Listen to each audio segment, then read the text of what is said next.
प्रधान विचारपति CJI Suryakant द्वारा दि जाइथिबा cockroach बयान परठारु social media एक नुआ वितर्क आरंभ हो जाइछि।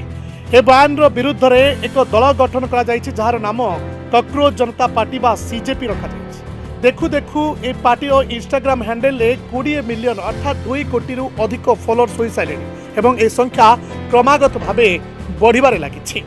अन्यपटे जदि भाजपा कथा तेबे देखिबा इंस्टाग्राम रे भाजपा 87 लाख और कांग्रेस 1 कोटी 32 लाख फॉलोअर्स होती।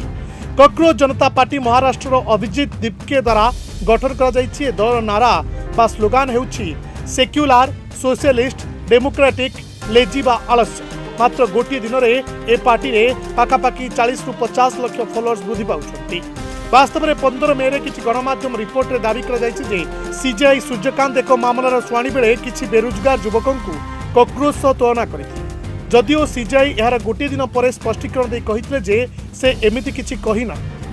तेबे अभिजीत वर्तमान अमेरिकार बोस्टन यूनिवर्सिटी पब्लिक रिलेशन बा पीआर रे मास्टर डिग्री करुछंती। से 2020 रु 2023 पर्यंत आम आदमी पार्टीर सोशल मीडिया टीम जड़े स्वेच्छासेवी भाव में कार्य कर सारी। रिपोर्ट दिन रिप्लाई।